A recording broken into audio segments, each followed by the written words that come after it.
Part 2, FX Dreamline Classic. Let's do this. Not that I'm in a rush, but yeah, I'm kind of in a rush. Unfortunately, this whole weekend is booked up, and I have a little time right now.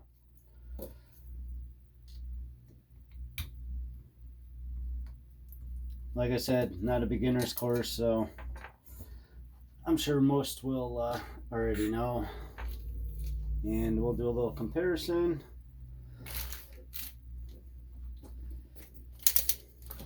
About 4 1/4. So that's what your overall length will be, 4 1/4, as the barrel is longer than the tube. So as you see, all right, I'll try to make this. No gauges, nothing in there, nothing in the breech, obviously, no air. So everything is completely safe. I already had this ready to work on. Yeah, I know I checked after I picked the gun up, but I kind of already know it's completely empty and no air, no pellet, no slug, no object of any sort. Okay, that is my A.G.E reg inside. We'll be needing that. Unfortunately, I can't change my sticker over, but crap. All right. And this is what I was talking about, the plenum for the A.G.E inside compared to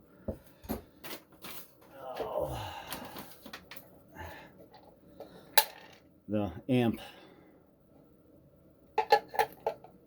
One day I'll put that back together. Maybe I'll get it working again.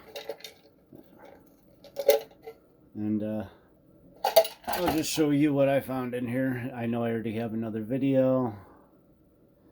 I don't know if you can see the tip, but I also found debris inside.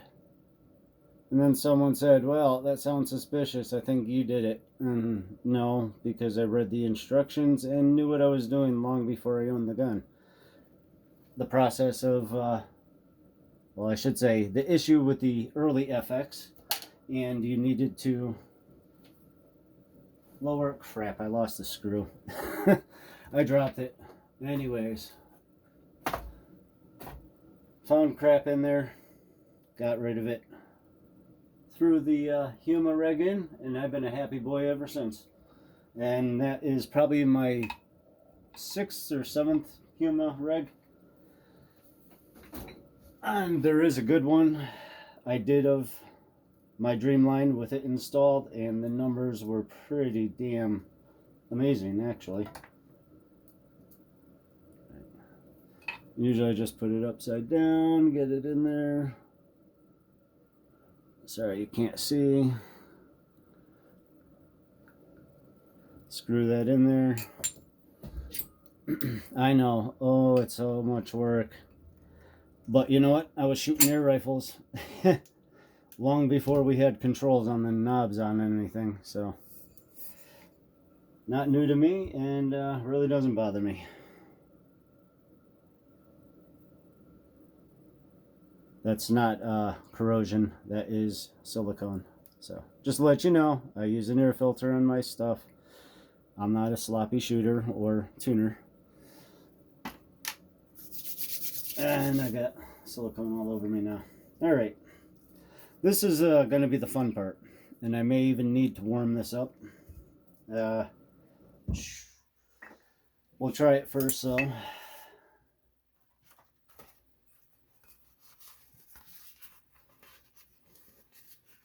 Yes, I know a vise with V plastic blocks or rubber blocks is so much easier. This is not a very secure station, so not like I can really clamp it down, but I'll get one back in there again, and this seems to actually work pretty well.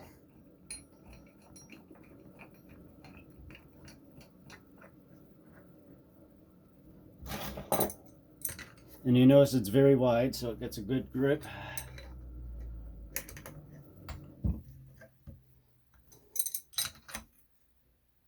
Okay, not too much pressure, just enough. You want to kind of protect it when you go in there with whatever you use. Oh. And that is one thing I did not have prepared. That sucks. All right. Actually, I kind of did. This is heat shrink. Come on, baby. Let's... Oh, easy peasy. Look at that. I actually thought I was going to have to heat that. I don't even know if I'm in focus. Sorry, guys and gals. All right. That's nice. That was almost too easy. I probably could have done it by hand, but I assumed the worst and got the best. Can't wait to put this bigger tube on. A little more air.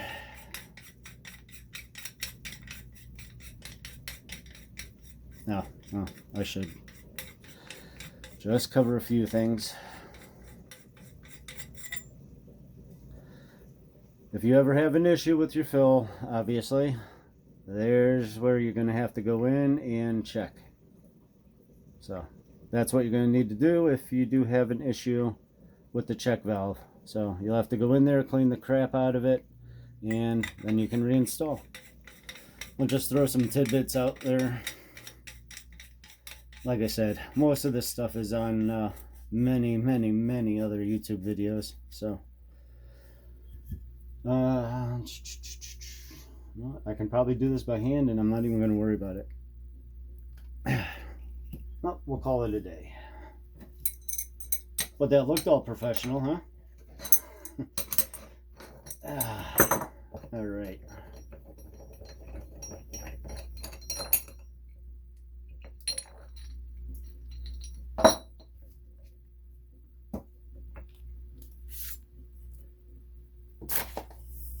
Okay, one part down. The only thing is, I'm going to set the regulator later on, and no, actually, I'll do it right now. I already know I was going to start at 140. I don't know if I should go 140, 145. Where am I at now? Okay, so I was shooting at 110 on the reg for the 18 grains. So let's just... I can't even see. God dang it. So I'm going to go 150, and then I back it down 5. So 145 I'm going to start off.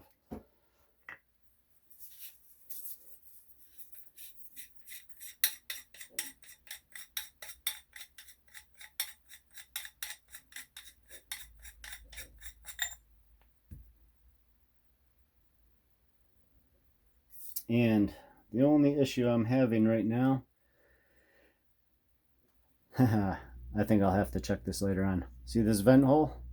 It has to be rotated in a certain direction, upwards, I believe. I better double check that. But either way, it'll sit in here. But I don't know where this is going to end up. If this is going to be on the bottom or top. Alright, you know what? For another time. Okay, so now we've got our block. And this is a little trick that I do.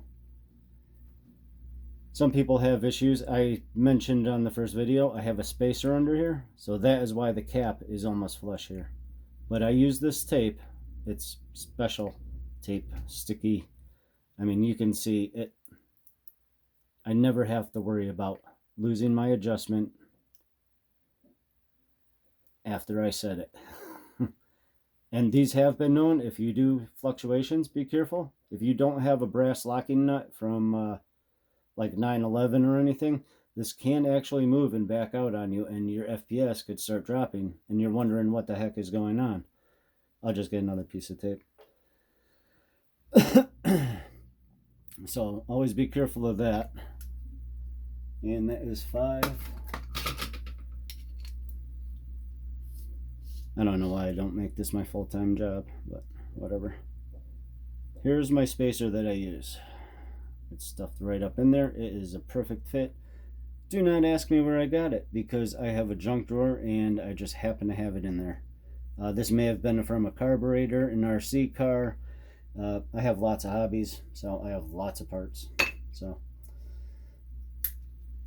and oh, there's another spacer. So I may have had 2 spacers in there. I'm sorry. I thought I only had 1 in there the whole time. Oops. Oh yeah. Oh, let's see. No, I'm gonna have to, I believe, pull the trigger. Oh, yeah, I think, yeah. All right. Sorry, it's been a while, like a year and a half since I tore this gun apart, so yeah, looks like I will have to disassemble the trigger. And oh, I have to get my other kit. These are very small. I believe these are 1.5 for the trigger. Plenty of videos out there, as I already said.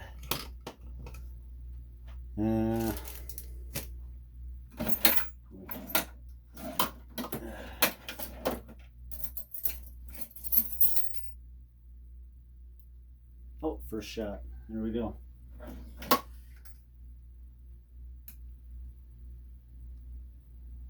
And yes, you are supposed to do these in order, but at this moment, I can't quite remember. I know it was starting from there.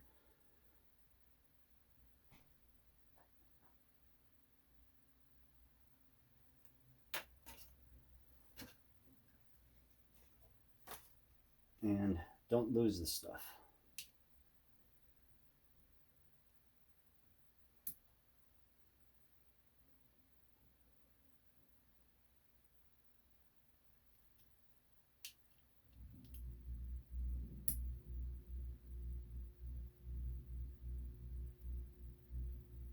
I know I'm probably going to look back and go, crap, I only needed to take 2 of those out.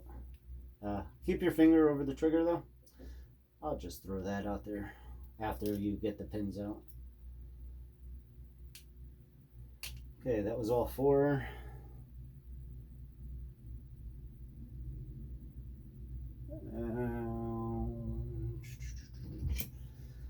It's nice to have things on hand. And I hope it's the correct size. Oh God, it is the right size.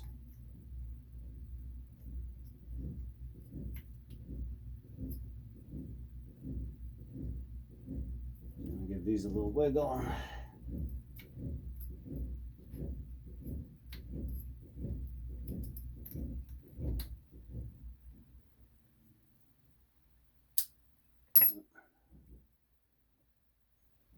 Okay, there's the spring.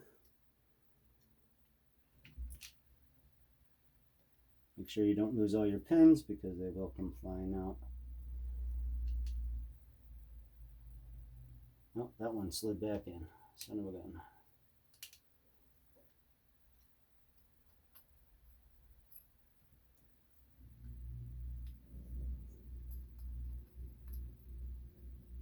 And I'm actually breaking my own cardinal rule because I usually put a towel down. That way, anything hits, it does not bounce. All right. Oh, there's the sear. Match. Ooh. Oh, that's looking ugly. And this is why I need to take my stuff apart, because I do get caught in the rain when I hunt, and yeah, I'm seeing a little rust on there. Oh, that's not good.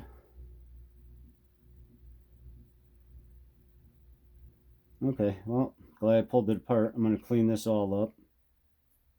And it's not very slick, so the action could have been affected by that. Always good to take your stuff apart.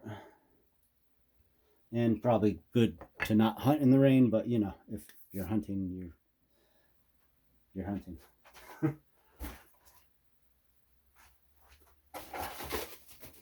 I could just go to the grocery store instead, but that's not much fun. Alrighty. And you know what? Well, I wasn't prepared to clean all this up. So, well, it was good to know, and I'm glad actually you guys got to see this, because you know what? It's just ideal maintenance to take things apart.